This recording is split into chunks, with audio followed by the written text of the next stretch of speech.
Hello, this is Memphis Community University. We are talking about AP Calculus free response questions today. The topic will be area and volumes.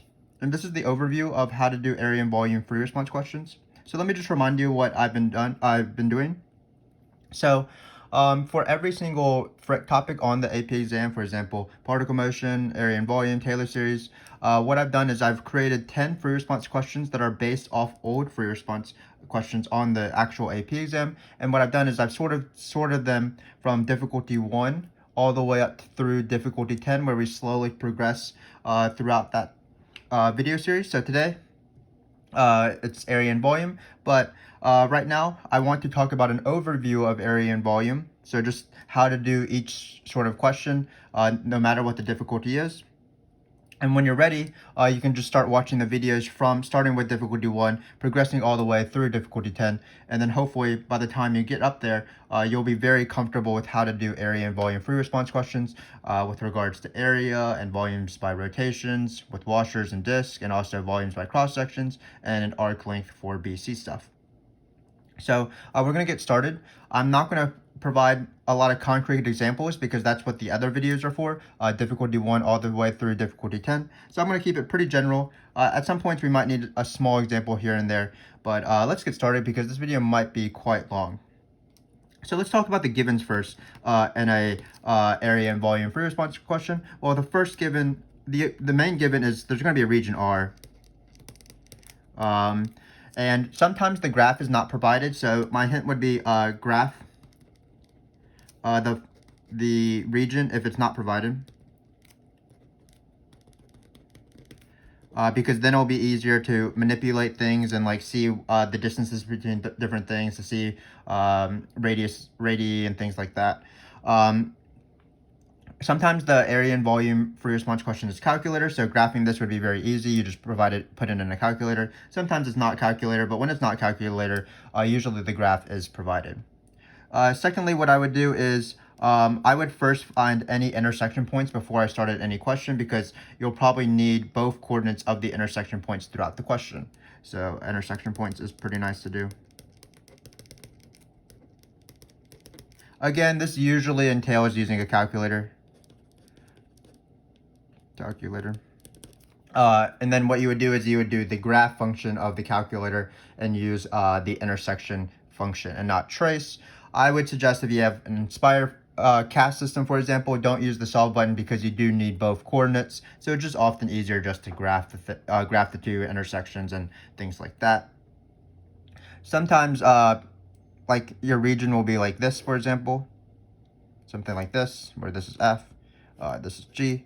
And so you would find the intersection point using a calculator. And then sometimes students are unable to find the intersection between F and a vertical line because you can't type in vertical lines into the calculator. But that's pretty easy. All you do is you just plug in this number into F and you'll find this point. So it'll be number, comma, F of number. And similar for G, you'll plug in number, G of number. Hopefully you can see that that's number. Great. So the givens are pretty easy to manipulate, but again, spend a little bit of time identifying which function is which. For example, sometimes people get confused about that, especially when you don't have a calculator. Just be careful which ones are parabolas, which ones are trig functions, things like that. And then also find these intersection points. It is pretty useful. So like, for example, A and B using a calculator. So that's the givens. And it's the givens usually in every single question, so we can move on. The next thing to think about is the first question that's usually asked, which is usually area. This is usually find the area. So I'm going to talk about the general case. So let's say we have a function, let's say f and g. Let's call this point a comma b. Let's call this point c comma d. So these are the two intersection points that I found before the question. When you're doing area, basically what you're doing is you're taking a sum of the vertical distance between the two functions. So like, for example, this thin line right here, and then you just keep adding these thin lines until you find the area. And what you do is, how do you find the length of this line? Well, it's just the top function minus the bottom function. So I like to write this rectangle called the dx rectangle. Hopefully you can tell. I'm going to try to bold it in. This looks like an eye now, but that's not intentional. But I like to draw this rectangle dx. And sometimes some students don't understand why I'm doing this. Basically, I'm trying to represent what I'm actually trying to sum. And I like to write this dx rectangle and label it dx because it reminds me everything has to be x coordinates when I do this question. So in this generic easy question, what you have to do is the area is a pretty easy thing. Again, it's the integral of the vertical distance, which is just f minus g. There's no pi's, there's no squaring because you're not integrating area, you're integrating vertical distance to find area. And then finally, you do need points on this integral usually. And because we have x's, I labeled this dx. What you want to do is you want to choose x coordinates, so A and C. And that is how do you do area, how to set up the integral. But usually we're not done. In this case, if you have a calculator, obviously you just type this into a calculator. Just be careful when you do this top minus bottom. I'm going to write top minus bottom because I actually like writing top minus bottom as you'll see throughout this video series. So just put bottom in parentheses. If it's complicated, put top in parentheses. You don't have to simplify it all when you're typing in a calculator. So just be careful with negatives and things like that. And if you have to take the integral by hand, just again, be careful with parentheses. And also, just be aware that a lot of times these integrals are somewhat complicated, meaning that you might have to use them or something like that. Let me see if we have an example of that. That I believe is in our difficulty number 4 video if you want to watch that. So this is a typical area question. You just do the integral of top minus bottom, usually with a calculator. But there's harder area questions. So for example, what if the region looked like this somehow? So we have sort of this thing, where this is a function of x, and then this is a function. So here we have a and b again, a and c and d. So this is a harder area question. I'm trying to divide this line. Because notice that we can't do the same thing, because if you draw a dx rectangle, notice that over here, the top is going to be f of x, and the bottom is going to be f of x as well. But if you draw the rectangle right here, the top, like over here, for example, the top is going to be g of x and the bottom is g of x. And this is not a scenario you want, because you don't want top minus bottom to be changing, because you only want to do a single integral, basically. And if top and bottom is, especially if it's the same function, that's not going to be great, because you're not going to be able to do top minus bottom. You're not going to write f minus f. So there are some scenarios in area where you're forced to draw what I call a dy rectangle.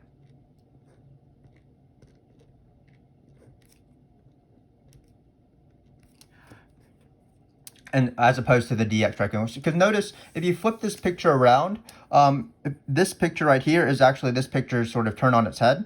And when you do top minus bottom, you want to do top minus bottom, but when you view it in this way, top minus bottom works, because it's like the top function's right here, the bottom function right here. No matter where you draw this rectangle, the top always stays this, the bottom always stays this.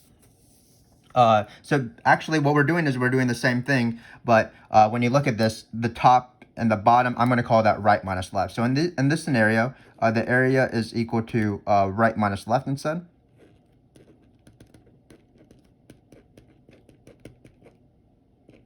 But notice that we are integrating in terms of y as opposed to x. So what you have to do, it's an annoying step, but what you have to do is you have to solve for this function in terms of y so that you can plug it in. So for example, let's say we have f of x and the formula was this isn't the graph of this, but what if it was like e to the 2x or something? So e to the 2x is a graph. Doesn't look like this, but it's just for illustrative purposes. You can't, when you do right minus left, it's not as easy as top minus bottom. Top is just this function, bottom is just this function. For right minus left, what you would have to do is you can't write e to the 2x because it has an x in it. You have to solve for this y. So for example, I need to isolate x to be in terms of y. So I ln both sides, because that's how you get rid of this e. And then you get ln of y over 2. And then when you would do right minus left, this is what you would be plugging in, for example, into right. So just be careful when you do this. You need to have everything in terms of y's as opposed to x's. So you do have to do an additional step if you're using a dy rectangle. And we do have, again, examples of this. I believe that this example is in difficulty number 7, I believe. One other thing is that because we have everything in terms of y's, again, I like to label my thing as dy because it helps me, it reminds me that everything has to be in terms of y, meaning the numbers on the integral as well. So if this is c, d, this is a, b, we're not going to go from a to c, the x coordinates, we're going to go from b to d, the y coordinates. So this is the area formula when we have everything in terms of y's. So area sometimes is actually a harder question than volume because you do have to make that choice. Do I want to use dx's? Do I want to use dy's? Your first instinct is to use dx's because it occurs in about 80% to 85% of the questions because they're quote unquote normal questions. And when you have dx's, everything is pretty fine. You just write top minus bottom, put those functions in, and then go from x coordinates.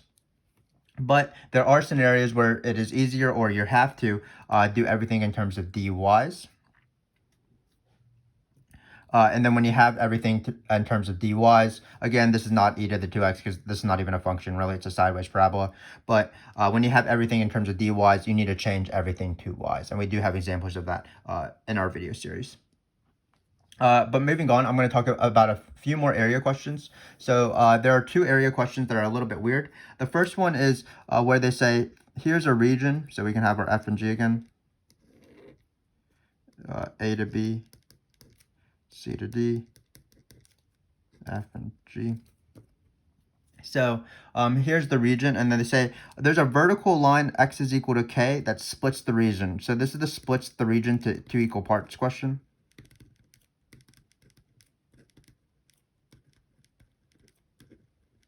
So we have this random line, x is equal to k, and it splits the region into 2. And what it usually says is to write but do not evaluate some equation involving integrals that solves for k. So hopefully you see what we're doing. Basically, we want to choose k so that this line splits this region A and B into 2 equal parts. But hopefully you also see that because this graph is probably not going to be symmetrical, it's not going to be exactly midway in between these x coordinates A and C. But it's pretty easy, actually, this question. What you want to do is you want to just integrate from A to this number k and do top minus bottom. So it's F minus G. And then you just want to set it equal to the area of B, which is because the top and bottom don't change, it has the same integrand, meaning the thing inside the integral. Right here, F minus G, but it's just your endpoints that are changing. So you're going to go from K to C now because you want to set the area of A, which is this guy, A to this vertical line K, to the area of B, which is K to C. So this does appear, I would say maybe 25% of the time, 20% of the time, but it is actually an easy question. You're just good with this. One small thing is that you can also find another equation. For example, this basically says I want my A area to be equal to my B area. I want the left half to be equal to the right half. One thing you can also do is you can say I want my first half, which is the A area, the area from A to K, to be equal to half my entire area, A and B combined, basically the area of this thing right here. So that would be same thing, F minus G, because the top and the bottom is still F and G. But instead, you would go from A to C now because you want the entire area. So actually, there's multiple valid answers to this question. This case, in English, this would be the area of A here is equal to the area of B. And then this one is the area of A is half the whole. If you can read that handwriting. So again, this question is pretty intimidating if you've never seen it before, but it's one of the easier questions in area and volume free response questions if you have seen it before, because it's always this formula. The area, the first half area is equal to the second half area. Top and bottom don't change because the top and bottom is consistent throughout the question. So all you're doing is changing the limits of the integral, A to K, K to C. Great. Let me just squeeze in the last sort of topic, which is just a BC only topic as of 2020. This is unbounded area. So basically you have some axis here maybe, and you have some function that goes on forever. You have this x is equal to a sort of boundary point, and you're trying to find this region, but it goes on forever.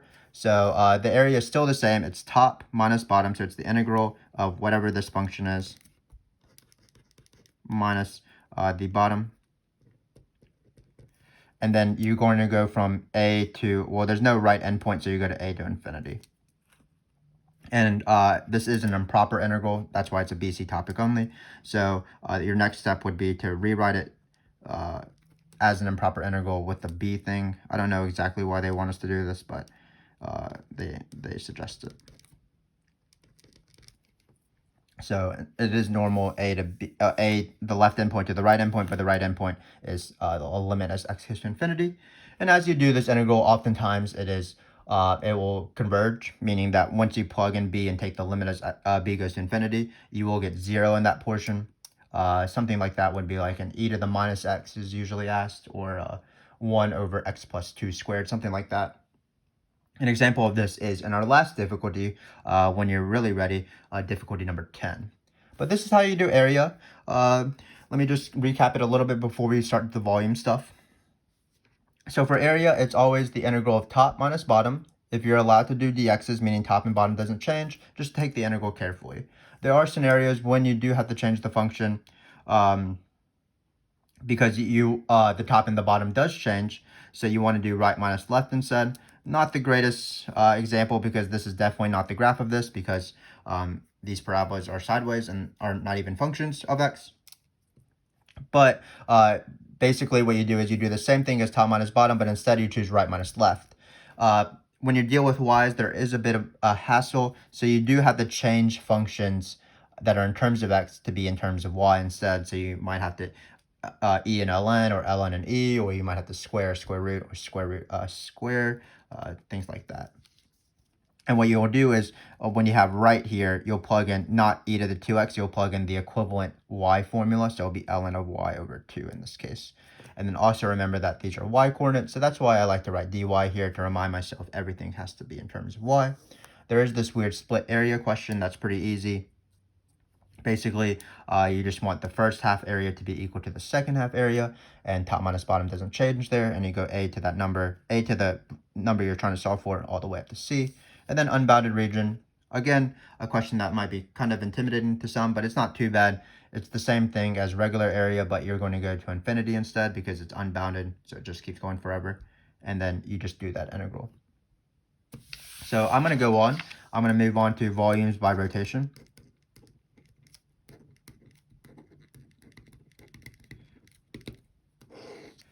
So here there's quite a few scenarios, but let me tell you what the most important thing is.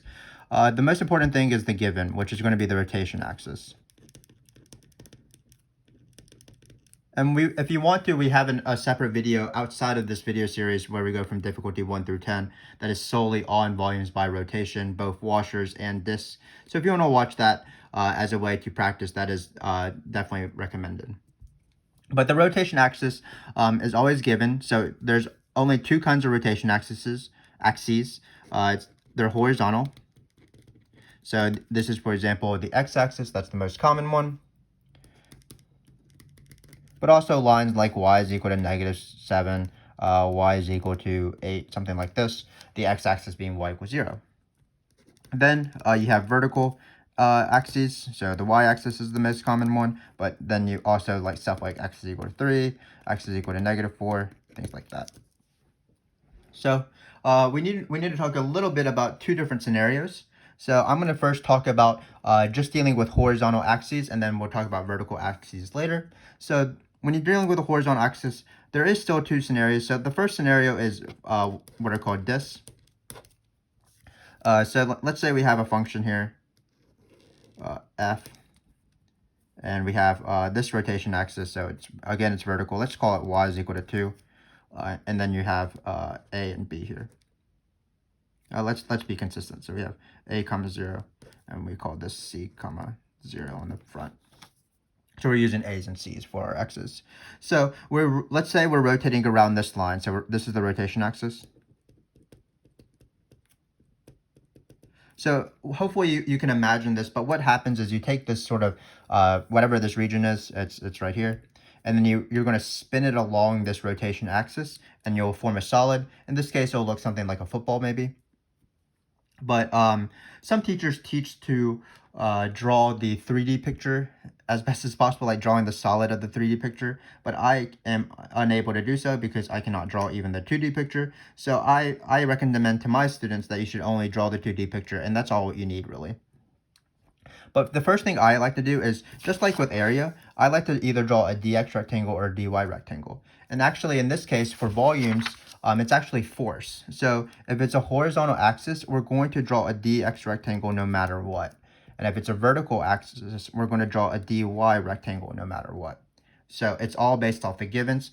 Area is actually a harder question in my opinion because you have to choose between dx or dy.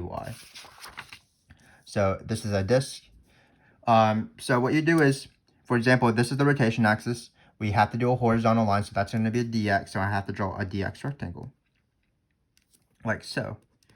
And this is, I know that it's a disk in this case because notice that the bottom of this disk is touching the rotation axis. So when you spin this thing around, basically what we're going to do is we're going to spin this dx around. If you spin it around, keep in mind that disk means solid circle and not like CD disk, sort of like a frisbee disk. So when you rotate this around, you're going to get a solid circle, like a plate, basically. And then what you do is you just stack all these plates, and eventually you'll form a volume where the plate is going to be smaller towards the edges because the radius is smaller. So what I like to do is, for these disk questions, is I like to draw a disk sort of on the side. So this is my disk. And then when you're integrating for any single volume, you're always integrating the cross section. So this cross section, once you form the solid, will be a disk. So it will be a solid circle, which means to find the area of that cross section, what you need to do is you need to do pi r squared. So the important thing is to identify the radius. And what the radius will be sort of like an area, the vertical distance between in the region. So basically, it's the top minus bottom of this rectangle right here. So in this case, it'll be f minus 2. So this will be my radius. And then just in this particular example. And then you're ready to set up the integral. So again, what you're doing is you're integrating the area of circles. So we have pi r squared. You could write the pi here, but I like to take the pi out because I like to take out my constant. So this is how I always do it. You do have to choose between x coordinates and y coordinates, but here you would choose x coordinates because it'd be a to c. And then finally, what is the radius? Well, we actually said what the radius is of this circle. So this circle basically, this would be the y equals 2 line. So if you can like imagine, this is like twisted around and the y equals 2 line is coming out. And then this solid right here is right here. And we're just rotating it around like a clock. So the radius is top minus bottom here. So it's just going to be pi AC f minus 2 squared times dx. So pi r squared, and then integrating different squares, different circles, so that we get a solid in the end. And that's this. So again, you choose either dx or dy based off the axis, and then you plot this thing. If it's touching, if the rectangle is touching, no matter where you draw the rectangle, that means it's a disk. There's no space in between the region and the rotation axis. So disks are pretty easy. It's just top minus bottom of this little rectangle is the radius, and then you integrate pi r squared. So the more common question though are washers. So let's practice washers. There is one other way to do these volume questions, which are called cylindrical shells, but I'm not going to cover that because that is not on the AP exam. That's more of a college topic. So let's do washers. So again, let's first start off with things that are horizontal axis related. So let's take a function f and g. So we have f right here. We have g right here. Let's call this point A, B again. Let's call this point C, D. And let's say we're rotating it around this axis right here, which is going to be y is equal to like -4 or something. So again, we have this region, we have this rotation axis, that's basically the givens. So your first choice is whether I should draw a dx rectangle or dy rectangle. It is forced, again, in volume questions. You have to draw a dx rectangle because you want it to be perpendicular to this axis right here. But notice when you rotate around this region, there's going to be a pretty significant space, or a space at all, in terms of when you rotate it around. So you'll like take this guy, rotate it, and notice all of this stuff will be empty space in the middle of this integral, of the solid. Sorry about that. So this is what I call a washer question. And so this is how I like to do washer questions. We are trying to determine the area of this washer, where this washer is formed by rotating this bar right here around the axis. But notice that to find the area of this washer, so you're finding the area of like the donut, the flat donut part, so like here maybe, like this part. You do need to find two radii. You need to find the inner radius, and then find pi r squared, and then you need to subtract, find the entire circle, and then subtract off this little circle to find the area of this like shaded region right here. And that's what we're trying to find. So I do this very systematically. I don't really think about it ever because I have some sort of system that I can apply to every single question. So what I do is I connect this rectangle that I drew. I chose a dx rectangle, and I connect it to this y is equal to -4 line with this line segment. So I'm going to call this the connector.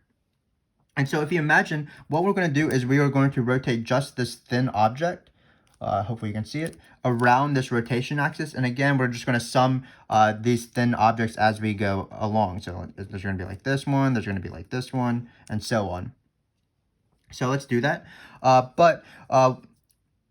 I want to be able to identify the inner radius and the outer radius. And if you do it in this way, it's always the same. The inner radius, as you can imagine, as you spin things around, is going to be a top minus bottom. So it's still going to be a length. But it's top minus bottom of just this connector guy. So of connector. So in this case, let's just literally see what the top and the bottom of this connector is. Well, it's going to be the function g, because the top of this connector is g, minus, so it's going to be, in this case, g minus the bottom of this connector, which is -4. If you want, you can write this as g plus 4. Let's do the same thing for the outer. So the outer, again, is represented by this thing, because when you rotate this entire region, this will be the outer radius. If you can picture this, again, it's hard to picture this without the 3D picture. But this system almost requires you to not, doesn't require you to understand how to do it. If you just can do this system, while understanding is obviously great, this system is usually foolproof. So here, outer is also top minus bottom. So this was inner.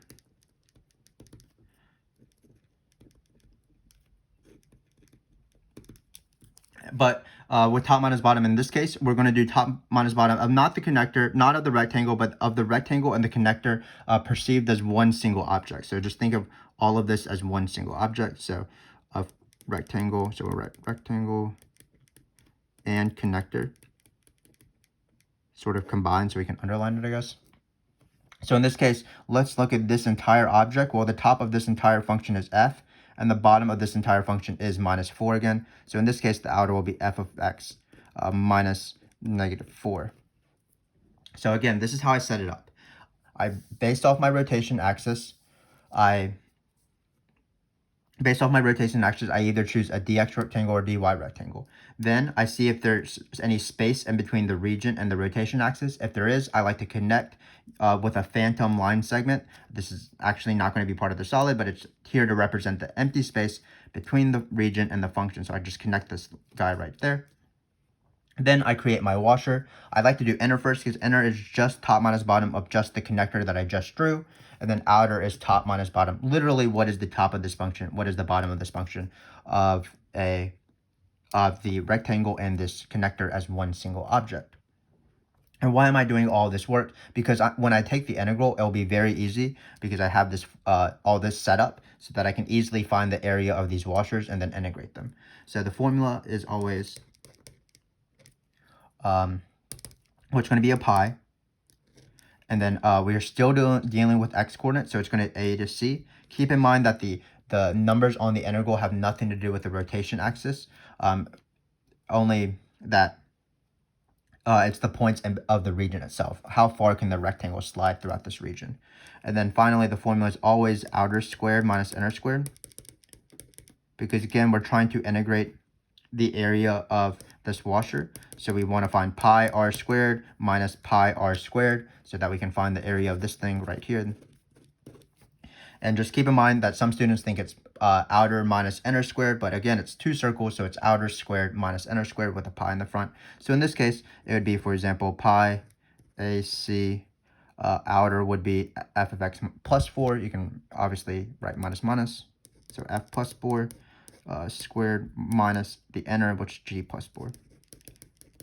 And this is how it works. Always outer squared minus inner squared, where outer is top minus bottom of this entire object, inner is just the string, not just this, inner is just the connector. And then usually once you write this integral, you are done, because usually you don't have to evaluate the integral. Usually you can just keep it because the question says write but do not evaluate. If they ask you to type it in a calculator, just do it very carefully. It's not too bad, but you just want to be careful with your parentheses, for example, and also your pi and your squares. So I guess there are a few things to keep in mind. But let's talk about the if you were rotating around a vertical line, for example. So let's take something like, let's be more accurate than the area questions. Let's take something like this, which is like f of x is equal to e to the 2x. And then we have we have this, we have this, we have this.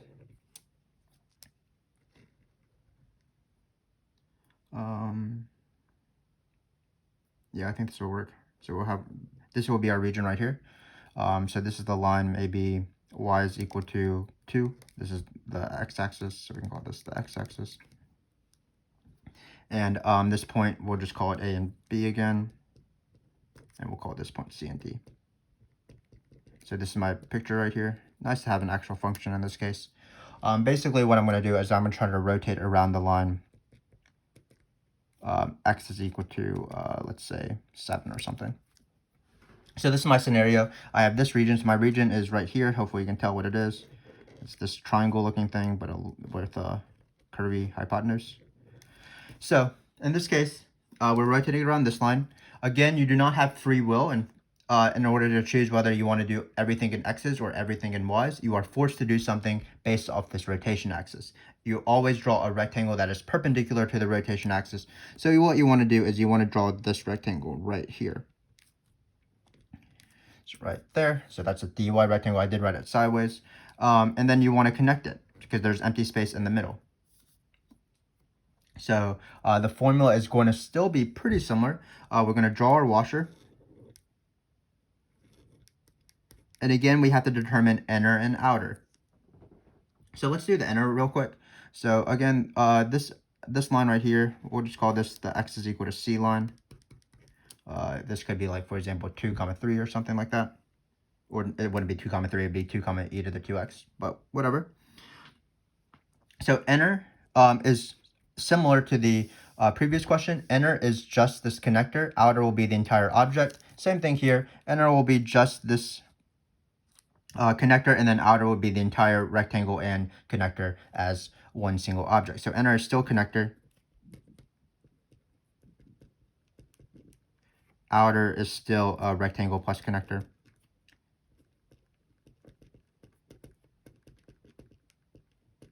But just like with area, when you're doing y's, instead of using top minus bottom, everything is turned on its head. So we are going to be doing right minus left.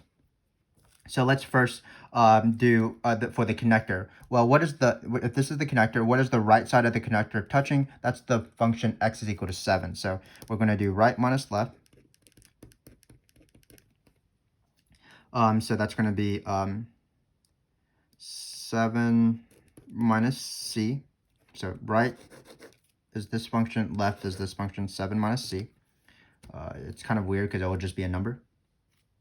And then the outer is the entire, this entire object. So the rectangle and the connector as one single object. So it's going to be the right, it's going to be 7. So it's right minus left again. It's going to be 7. So in this case, we're just doing the connector, the outer. And then the left part is this function. But again, what you want to do is you want to be careful about these things. You don't want to write e to the 2x because everything has to be in terms of y. We're using a dy rectangle. So what you have to do is you have to convert this to be ln of y equals e to the 2x, because when you take the ln of both sides and you get y is equal to ln of y. Sorry about this. Let me just draw an arrow here. This means that x is equal to ln of y divided by 2. So again, what I'm doing is I need to convert all my formulas that are in terms of x to be in terms of y. Basically, instead of y is equal to something, I want x is equal to something in all these equations, so that when I put it in the integral, I will have things with y's, and that's what I want. So in this case, as we're doing right minus left, it will be 7 minus ln of y over 2 right here. So it's right minus left of this entire object. And then what you want to do is you just want to form the integral. So the integral is going to be similar to this. It is going to be pi times outer squared minus inner squared, just like in the x case, but the outer is in terms of right minus left in this case, and the inner is right minus left instead of top minus bottom in the x cases. So I think I can fit this integral on the bottom here. So what it's going to be in this case is, remember your pi integral, hope you can tell that, and then it's going to be right minus left of outer, so outer squared, so 7 minus ln of y over 2 squared minus the inner. In this case, it's 7 minus c. And again, this is definitely pretty tricky stuff, but once you've sort of mastered this setup, you can't really miss the questions. The first example of our rotating around a y-axis in this video series is difficulty number 5, I believe. And then one last thing. So we have outer squared minus inner squared, where outer was right minus left of the entire object, connector, and rectangle. Inner was just the connector. So inner was just right minus left of the connector. You do have to use y's again. So again, writing dy here is useful because it reminds me all of this has to be in terms of y, and also the coordinates have to be in y. So instead of a to c, which are x coordinates, I'm going to go from b to d. So I'm going to squeeze a little b down here, and D. And that is the answer. So that says B if you can't tell. Sorry about that. My pen sort of died in them at the bottom there. But this is how you do washers. So let me just remind you, the given is always either horizontal to the x-axis or vertical to the y-axis. And what you want to do is you first choose your rectangle based off the rotation axis. So if it's this kind of rotation axis, meaning horizontal, you draw the dx rectangle. If it's vertical, for example, on this side or on this side, you draw a dy rectangle. What you want to do is, if there's space in between the rectangle that you just drew and the rotation axis, you connect it using this connector line segment thing. And then once you have that, you're ready to draw the washer. The inner is easy because it's the top minus bottom, or the right minus left of the connector. And then the outer is a little bit more difficult, but just think of this object as one single object, the rectangle and the connector as one single object, so top minus bottom of that object, and then or right minus left. No matter if for example, this rectangle is below or above it. So sometimes you have the scenario where you have the rotation axis is above, you have like F and G. You have this axis. So here, top minus bottom would be top minus bottom. So that'd be the inner, and then it'd be top minus bottom. So when I say top minus bottom, I literally mean top minus bottom, no matter what how this object is oriented in terms of the rectangle and the connector. But again, this is a pretty tricky process. Just watch our videos, and as we go through difficulty 1 through 10, I think there's a revolution question in every single one, and you'll get sort of accustomed to this.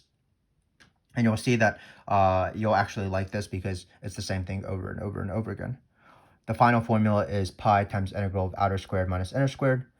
Choose x coordinates if you have a dx rectangle. Choose y coordinates if you have a dy rectangle, so y coordinates with a dy rectangle. And the formula is always pi outer squared minus inner squared. So don't forget your pi's in the front because we are integrating circles, or we're finding the areas of circles. and then it's outer squared minus inner squared because we want this guy right here. So it's not, for example, outer minus inner squared. So I think that's enough for area and volumes by rotation. So let me get a quick break. Let me get a quick drink of water and a new sheet of paper, and let me do volumes by cross-section now.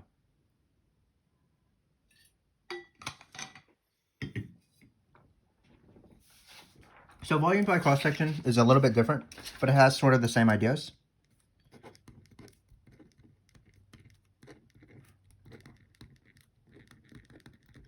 So this is volume by cross-sections. In this case, there's always two givens. The first given is whether it's perpendicular to the x-axis. So just like in before, we're going to draw a dx rectangle if this is the case, or perpendicular to the y-axis.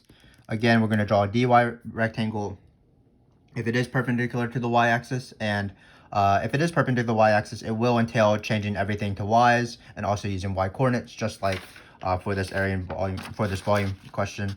If we have dy's, we need to change the function, and we have to use y coordinates instead of b and d. The second thing that is always given is a shape.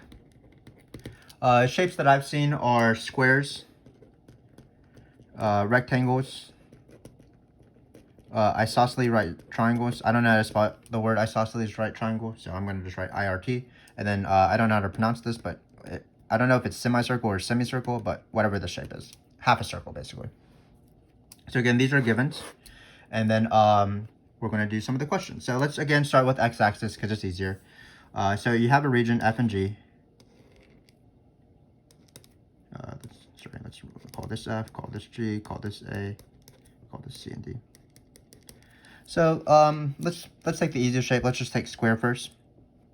So first off, again, I look at what it's perpendicular to. This is a given. You do not have a choice like an area. Either it's an x-axis question, which you draw a dx rectangle for, or y-axis, and then you draw a dy rectangle, and then everything has to be in terms of y's. So here it's an x-axis, so it's going to look like this. And what you want to imagine is that I'm going to call this, let's call this a rectangle. And we have this square here. So what I next like to do is I like to draw the shape, whatever it is. So here we're going to do squares. So basically when we have this, again, I don't like to draw the 3D picture. So just imagine that if you cut out this square and glued this bottom side of the square to this rectangle right here, and then you'll have the square like propped up perpendicular to the sheet of paper, so it's like coming out of the page. And you'll have one over here, you'll have one over here. So basically what happens is you just stack up this these thin squares, sort of like napkins, I guess. And once you stack up a bunch of napkins, you will have a solid. You will have a solid, because it's like a stack of napkins, where at each point is a thin napkin. So this is sort of the napkin, and then you like prop it up. But you don't have to think about this, again, if you sort of understand the system. So what I say is once you draw the shape, no matter what it is, there's one important side of the shape, and I'm going to consider that to be the base of the shape. Because what I'm going to try to do is for every single question, you always integrate the area of the shape. So the area of the shape is dependent on either the base of the shape, because the base of the shape will allow me to find the area of the formula. So I always really focus on the base of the shape. And similar to sort of areas and volumes by rotation, the base of the shape is just top minus bottom. Because it's just this vertical distance from F and G, because eventually this part right here will be glued to this part right here, if that makes sense. So again, the base of the shape, no matter what it is going to be top minus bottom. And then you always integrate the area of that shape. So for example, in a squared, you can just write top minus bottom squared.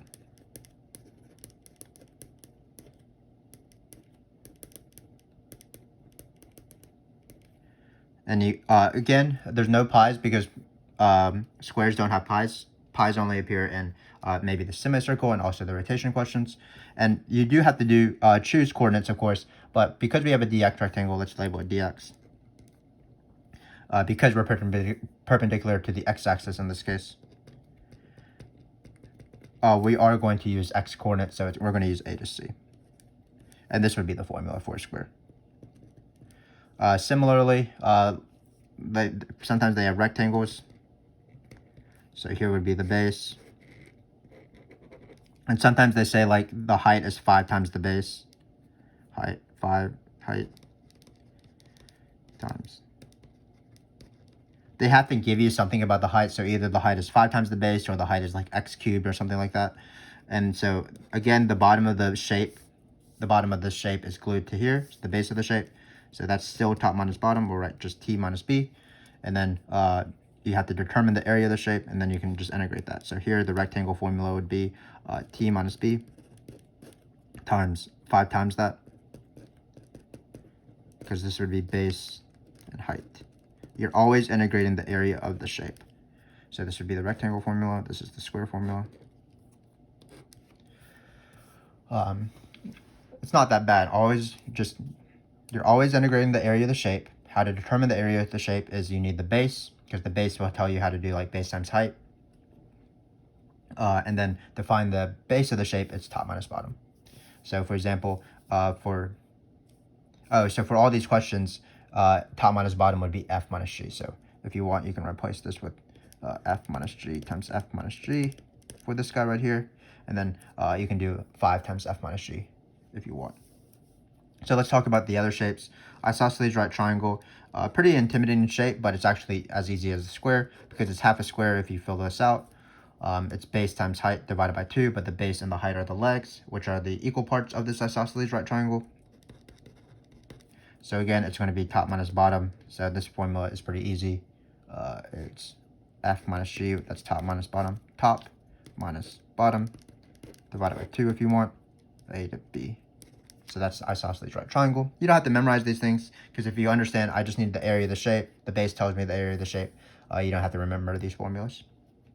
The hardest shape by far is the semicircle one. So when you have a semicircle, I'm going to alternate between pronouncing it semicircle and semicircle, so that at least I'm right half the time. But again, the semicircle, the base of this semicircle is glued to this rectangle again. So we have the square here, we have the rectangle, we have the isosceles right triangle, and now we have some sort of like circle thing, a half circle. So it's going to be like domed off, I guess. But again, the important thing is top minus bottom is this entire the base of this shape. But the base of the shape happens also to be the diameter. So this is the base, but it's also the diameter. So when you have the diameter, we are, again, always trying to integrate the area of the shape from these x coordinates. So I need to find the area of this semicircle. So what it's going to be is, it's going to be top minus bottom. So in this case, it's f minus g. But because this is diameter, I need to first change it to radius, which is f minus g divided by 2. All of that squared. So this is the radius squared.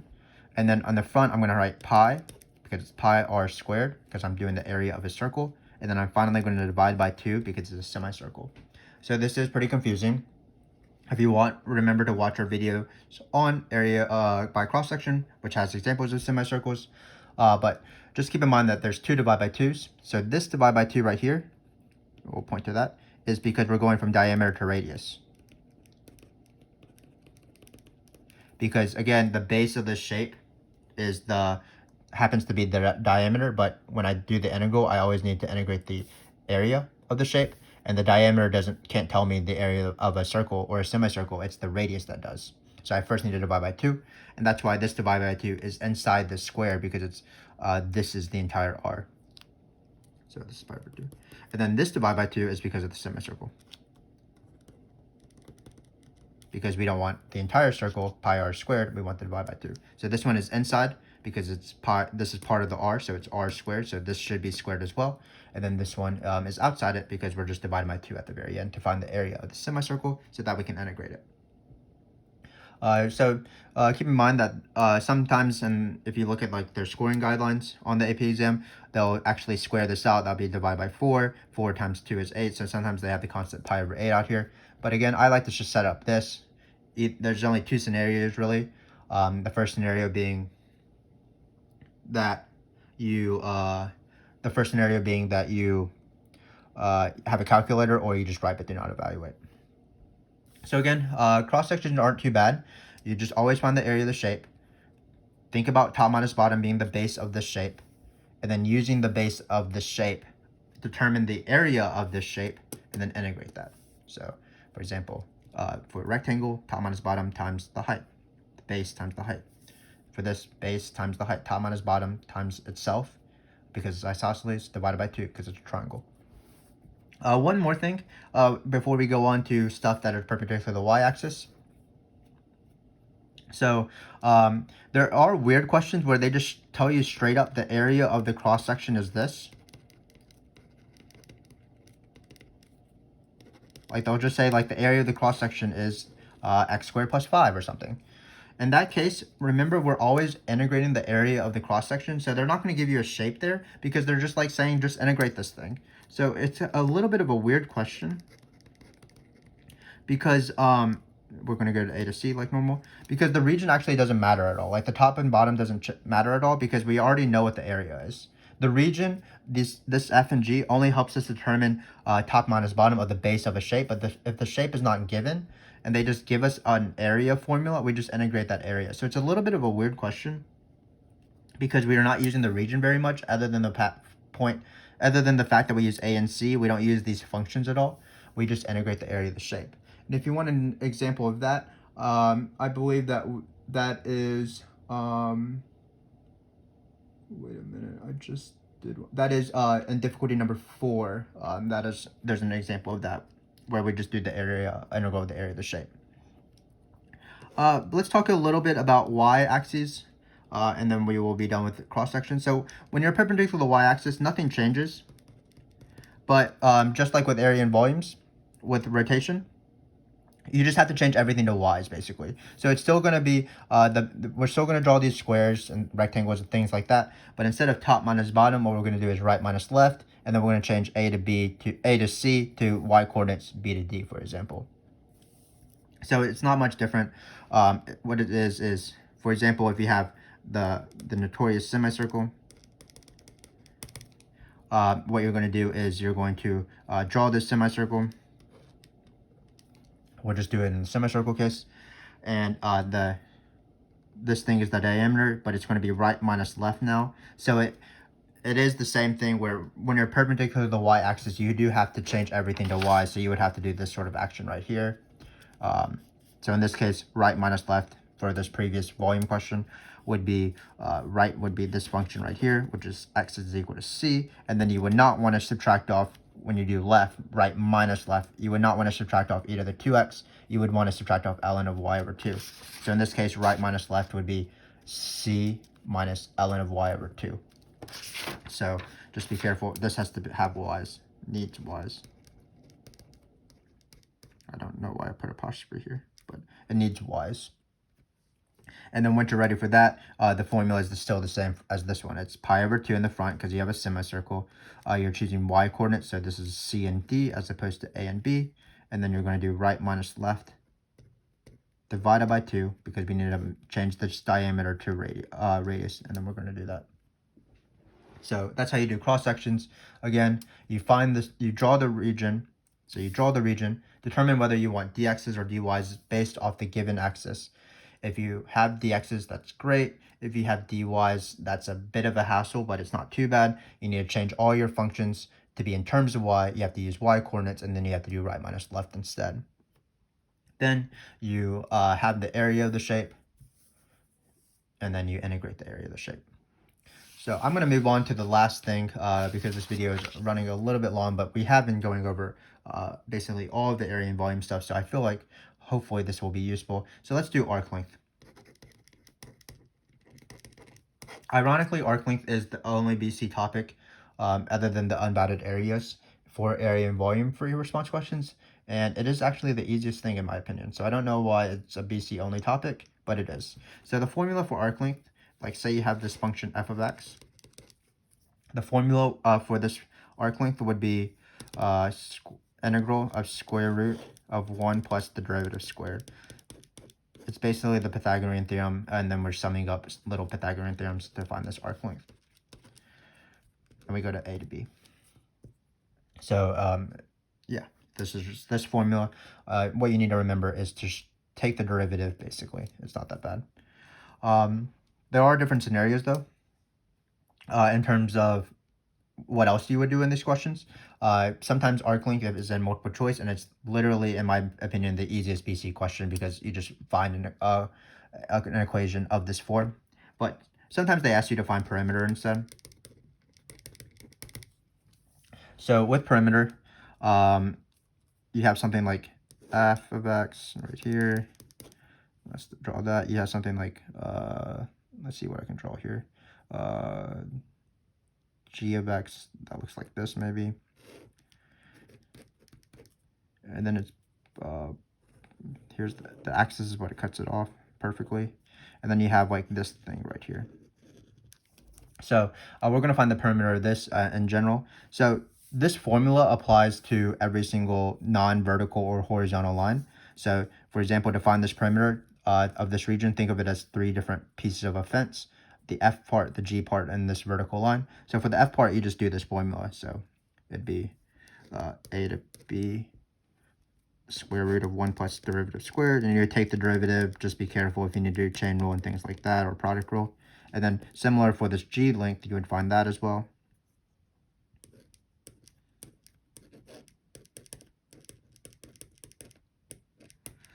But you do have to account for this this line right here. So let's say that this is A, comma B, like this is the point A, and then this is A, comma, let's say it's negative C, so we have like 2, comma 3, and then 2, comma negative 5 when you plug in G of 2. What you want to do is, you don't want to do a formula for arc length because this is just a vertical line and you just know the length of it. So basically the length of this will be the y value, so it's B. So we're just going to add, oh, we shouldn't use B here. Sorry, this is bad. Let's actually just use random numbers. Let's use 2, negative 5, and 2, 4. Or 2, 3, because we don't want to use A and B because we use A and B for the integral. So in this case, B would be 2, I guess, because this would be A, this would be B. So you just want to add these vertical sides. So this length right here is just 3. This length is 5. Just to keep in mind it's 5 and not negative 5 because it's a length. So at the end, you would just write 3 plus 5, and you'd be done. Arc length is not too bad. Let me just do another example. So let's say you have this function f of x again, and you have this point A, this point B, something like this. How do you want to find the perimeter here? Well, there's 3 sides. The first side is going to be arc length. And we have examples of arc length. It is usually the easier question. For example, difficulty number 3 has a perimeter question, if you want to watch that. But this formula only is for f of x, and then you have to account for this part. So let's say this is b comma c. That means that this is c tall, so we're going to add c at the end to find the perimeter. And then finally, we're going to add this length, which is b minus a.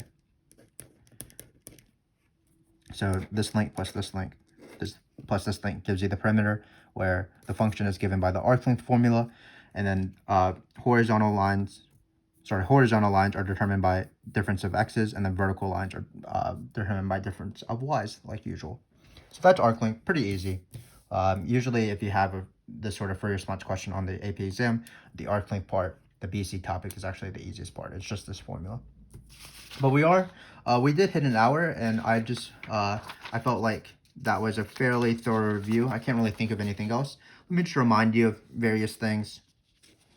So there's 3 really main questions on the AP exam: area, volume by rotation, and volume by revolution. Just be wary. First off, finding intersection points with the calculator. And then you always want to be aware of when to change to y's and what all that entails. So when you have to change to y's because you're forced to rotate around a vertical line, or you're forced to do cross sections based off a y-axis, what you want to remember is you want to change everything to y's. So x is equal to something so that it's in terms of y's immediately, basically. Because when you do right minus left instead of top minus bottom, all those things have to be in terms of y's. You have to do y coordinates on these integrals as opposed to y coordinates on these integrals as opposed to x's y coordinates, because you're dealing with everything with y's. So just be aware of that as you're doing all volume questions. So for example, a lot of times they'll ask rotate around something, a horizontal axis, and that'll be regular. And then immediately after, they'll ask you to rotate it around a vertical axis, and that's going to be where the y's come in, where everything has to be in terms of y's. But area is really easy. Area is the integral of just top minus bottom, or the integral of right minus left if you're doing y's. Just be wary of this equal area question. That's not too bad as well. Just the integral of the first half is equal to the integral of the second half. Rotations can be pretty tricky, but if you have this sort of system that I have outlined in this video, it's not too, you should be pretty fine. So remember that you draw either a dx rectangle if it's horizontal, or a dy rectangle if the axis is vertical. If the rectangle you drew is perpendicular, touching this axis, that's going to be a disk. So all you have to do is integrate pi r squared, or r is going to be top minus bottom or right minus left. And then when you have washers, meaning you have a space in between the region and the rotation axis, what you want to do is you want to connect it, and then the formula becomes pi times outer squared minus inner squared, where inner is the top minus bottom or the right minus left of the connector, and then the outer is the top minus bottom or the right minus left of this entire object. And just be aware that the formula is always pi outer squared minus inner squared. Be careful with a calculator if you use one. For cross sections, I think cross sections are easier than rotation questions. So it's either perpendicular to the x-axis, which means you do dx rectangles. Everything is in terms of x's, top minus bottoms, things like that. If it's y-axis, everything has to be in terms of y's. Change those functions. And for y-axis, because everything has to be in terms of y's, it's going to be right minus left, and then it's going to be y values on your integrals. There'll be a given shape, and what you do is you draw the given shape, for example, a square, rectangle, isosceles right triangle, semicircle. And the base of this shape, no matter what, is always glued to either top minus bottom or right minus left. So that's how you determine the length of the base of the shape. Top minus bottom, right minus left. And then you use the base of the shape to find the area of the cross section. So for example, in this case, it's just squared, or base times height divided by 2, or base times height where height is given, or this more complicated formula of dividing by 2 because you have diameter, and then doing pi over 2 squared. And then once you have that, you're always integrating the area of the shape. So again, the base of the shape is important because it tells you the area. So you need to find the base of the shape. How do you find the base of the shape? It's either top minus bottom or right minus left. Top minus bottom when it's x's, right minus left when it's y's. Change everything to y's. The easiest one actually is arc length. This is just the formula. This is what it is every single time. They usually don't ask you to take the integral of it. The derivative is inside here, so be careful with chain rule or product rule. Finally, if you want to find perimeter, you might need to add two formulas together, like one arc length formula for F, one arc length formula for G. And then I do not do the arc length formula for any vertical or horizontal side. I just add how long it is based off Y coordinates and X coordinates. And then that's area and volume overview. So I hope you found this useful. What is more useful than this video itself is to follow through this video series as we go from difficulty 1 through 10. As you practice them, just watch the videos. I made them because I want you guys to succeed on your area and volume tests and on the AP exam as well. As you watch them, pause the videos perhaps before each question and then try it yourself. Try to do the washers, try to do the rotations and the cross section and all of that stuff by yourself, and then you'll watch me work through the question, and then you can check yourself. Again, hopefully it's useful, this video series, because I do go from difficulty 1 all the way through difficulty 10, so we will be going over everything that I covered in this case as we go. So we're going to add stuff throughout. So for example, the first part will just be everything in terms of x's, just a standard rotation question. You will have calculator. Then we'll slowly change maybe to a harder cross section like semicircles. Then we might lose the calculator, and as the difficulties go on, we might add arc length, things like that. And then we'll change everything to be in terms of y's when we rotate around y-axis and vertical axes. We'll do the equal area question, and then we will do some sort of strange questions like finding the maximum horizontal distance, which is not usually asked. We'll find integrals, which require double integrals. Let me actually address that point at the end here. So let's say we had this region, but the region wasn't just this triangle. It was actually this entire part right here. basically what you have to do is, because right and left changes, you would have to do two separate integrals. So you'd have to do pi times outer squared minus inner squared for this triangle, and pi times outer squared minus inner squared for this guy right here. So that's the hard part. Whenever top minus bottom changes and right minus left changes, you have to do two separate integrals. If you want to see an example of that, that is in video difficulty number 8, when you have to do a double integral to find that rotation. Also, difficulty number 7 has that as well. So again, area and volumes, once you start practicing this enough, it becomes oftentimes everybody's favorite free response question. To be honest, I actually failed this test in high school. I think I got like something like a 55 or something, but I don't know why I did, because looking back, it is an easy topic once you've sort of mastered these sort of skills and these steps and these processes. So I'm hoping that you will do well on your area and volume test. Feel free to watch the video series. Feel free to watch our separate area and volume questions in order to sort of master these skills as well as possible. I think I've talked enough. This has been a long video, 1 hour and 5 minutes. Good luck in your area and volume tests, and join me for as we go from difficulty 1 through 10. Thank you very much.